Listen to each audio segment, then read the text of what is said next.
What is up, guys? Welcome back, my tuts. Welcome back. Today we're going to be doing a quick whisper ramble movie review about Looney Tunes, The Day the Earth Blew Up. Now, I did not realize this movie had came out. Until I saw a TikTok about it. I went to Max, and then, to my surprise, it was not released straight onto Max. So that was an absolute win from the studio. Already, it differentiates itself from other animations by being a hand-drawn animation, 2D hand-drawn animation. If you liked Looney Tunes, the past Looney Tunes movies, or like Looney Tunes Back in Actions, or the Looney Tunes show, like the 2010, I think, version 2010 and on, I believe 2015 also, the newer versions, very good. I like the style they did it in. I like the animation a lot. I very much enjoyed the jokes. It was written for the adults as well. And it was a very good film. Let's go ahead and just spoil it overall. It starts off with Porky and Daffy Duck. They are little babies. And they live on the same farm. They live on the farm of Uncle Jim, or Farmer Jim. They don't call him Uncle Jim. Farmer Jim. Farmer Joe. No. Farmer Jim. And that is how the movie begins. The movie begins with Farmer Jim passing away, and they have to look for jobs. Because they have a hole in their roof. There's a hole in their roof. And so, pretty much, they go through a plot of getting a bunch of jobs and getting fired, getting jobs and getting fired. And shenanigans happen in like Looney Tunes fashion. One of the jokes that I thought was very funny was like, Daffy Duck was like, I guess we'll just have to wait for a stimulus check. That was like very on the that was funny. And then another thing I liked was Daffy Duck trying to get famous, like influencer. He blew his ass up, literally. He blew his ass up and started twerking to get like views, and then he gets canceled for doing that. That was pretty funny. What else? They end up working at a gum chewing factory, and one of the tropes in the whole film is that the girl piggy, I don't know her name, Petunia does not like blueberry flavor, and she thinks that it is a rehashed flavor. It is a flavor that is boring. And you know what? Now that movie pointed that out, there's like so many different berry like adjacent names. Like right here I'm looking at one that's called, like, let's say every time they try to do something, it's like Blue Dream, when it's like that's blueberry, or like Razzle Dazzle, some shit, like Explode. Like they really make the name like be something extra. And I saw that was like a trend with like the sauces as well, like have some of our blow your brains sauce, something like that, you know. Now that like completely off topic, but just the millennial hamburger joint place where we are young. And they have like weird sauces, and everything on their menu is named very weirdly. That was a funny trend. Let me know if you know what I was talking about. Other than that, the villain of the movie is an alien that's trying to take over the planet, and just like he's like, I'm gonna take over, and I'm gonna take over their most valuable asset. They don't even explain what the fuck that was supposed to be until way later. He's like, and I want this, and then they bring down a cup of boba, whoever wrote this movie really likes boba. Like that's no way. It's that popular. Whoever wrote this must really enjoy boba. Anyways, everybody has to chew a piece of bubble gum and then blow a bubble at the same time, so that the Earth can be protected from an asteroid. So at the end of the day, the alien's not really the villain. That asteroid that's coming to explode onto the Earth is the villain, and that's how the day the Earth blew up. Dun dun dun dun dun dun dun. And that's all, folks. No, I'm just kidding. They are able to chew enough bubble gum. And you know what I really liked about this movie? The writing was really clever.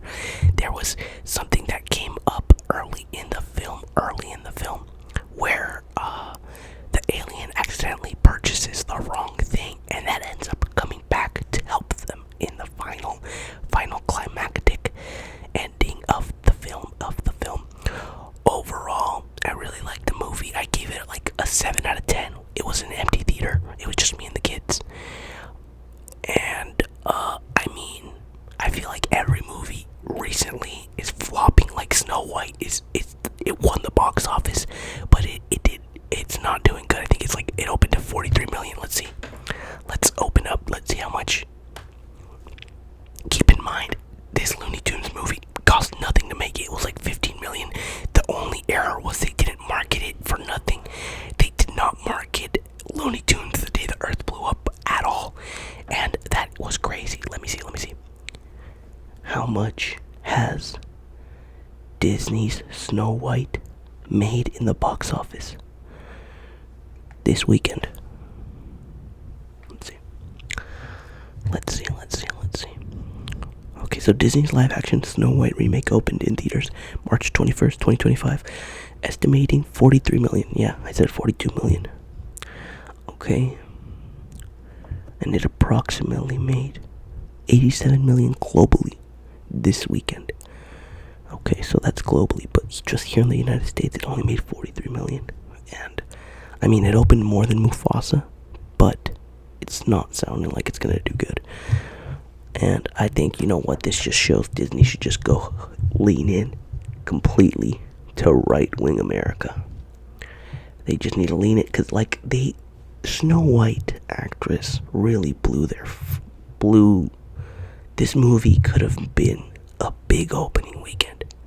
This movie could have easily made 80 million, easily made 70 million in the opening weekend, but I believe that Rachel Ziegler's words stopped a lot of people from watching. Me, myself, I personally chose to watch Looney Tunes and take my kids to watch Looney Tunes over Snow White because of her comments, and I'm not gonna let her win.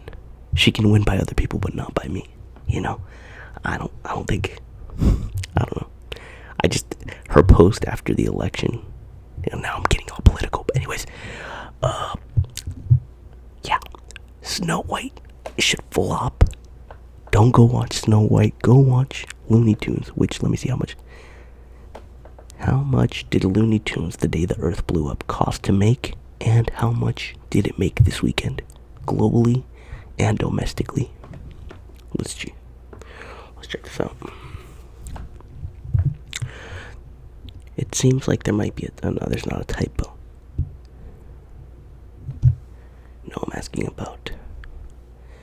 I'm asking about Looney Tunes the day the Earth blew up.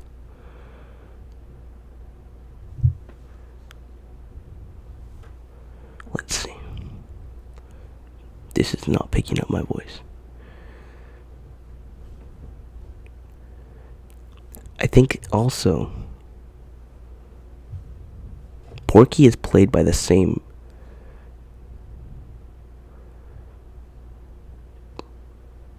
actor that plays Daffy Duck, I believe. Okay, so the day the Earth blew up, a Looney Tunes estimated 2024. It says 2024, but it came out this year. It cost $15 million to make, relatively low for an animated feature. And it only made 1.8 million domestically. Okay. Its domestic total around 6.4 million. Globally, it reached 8.7. Okay, so it's inching towards 10 million. Its production was $15 million, so it's not a runaway hit, but it has been praised for punching above its weight with minimal marketing from distributor Ketchup. Yeah, because Warner Brothers did not distribute this film, even though it is their IP. So let me see. Did Warner Brothers sell to Ketchup Entertainment? Let's see. So this film was supposed to come out by Warner Brothers did not entirely sell to, however, they sold specific film projects. So the day the Earth blew up, Looney Tunes, after planning on streaming and releasing this was going to go to Max. The film, produced by Warner Brothers Animation, $15 million budget, was theatrically released, yes, by Ketchup. Warner Brothers is in advanced negotiations to sell Coyote vs. Acme, a live-action hybrid, to Ketchup Entertainment, around $50 million, with a potential theatrically release to 2026. Dude, if Warner Brothers sells Acme vs. Coyote for $50 million, Jesus Christ, that is a steal. That is a steal for the studio. That is instant green money for them, and like they're giving it all to Ketchup Entertainment, which is gonna take it in the nose again, just like this one. $15 million, and it's only made It cost $15 million to make, and it's only made $8 million worldwide in the first 2 weeks. You know, I think it will break even, but it's not gonna give them like a bunch more money. And I don't think Coyote versus Acme, they'd have to really market that movie, to be completely honest, because that would be a flop. I feel like it would completely flop. Let's see, how much is the budget for that one? How much is the budget for Coyote versus Acme?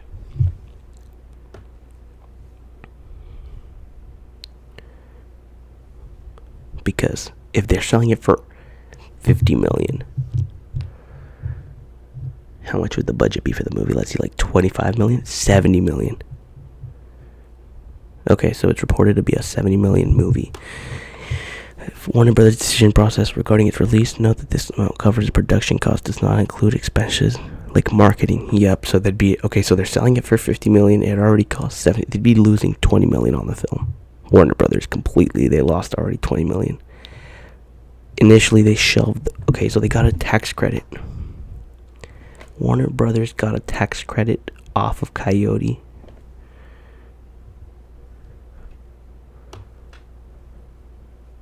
Yeah, they took the tax credit, I think. Yeah. So when they decided to not release it, it seems like, yeah, the tax write-off of $30 million. Wow. And they also wrote off Batgirl in the same time, and Scooby-Doo Holiday Hunt. $30 million write-off was tied to the film's roughly $70 million project, allowing the studio to offset taxable income rather than spend additional funds on marketing and distribution of a theatrical or streaming release deemed unprofitable. Yeah. Their best bet. So let's see. However, after the public backlash and interest from distributors, Warner Brothers revealed that decision to permanently scrap it and began shopping the film. As of March 25th, 2025, they're in advanced talks to sell Coyote vs. Acme to Ketchup Entertainment for around $50 million, with a potential theatrical release in 2026. If the deal closes, if the sale goes through, Warner Brothers would recoup more than the tax write-off provided, effectively negating the initial tax credit in favor of cash influx, though the tax write-off would already have been claimed in their 2023 financials, impacting that year's tax liability. The exact financial outcome depends on the final accounting, but the shift from the write-off to a sale reflects as a strategic pivot to capitalize on the film's value rather than it just benefiting from a tax benefit. Wow, that was a very lengthy answer. Now I'm gonna go ahead and shut this down because I have to watch the new Daredevil episodes that I will be doing a review on episode 3, 4, and 5, and 6.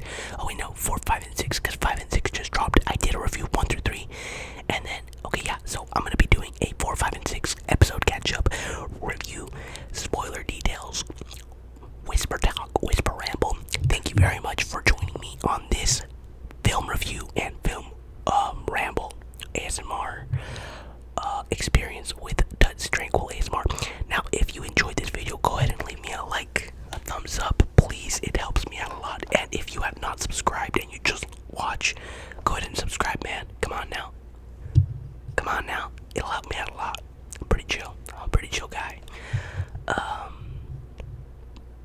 that, I don't have anything else to say.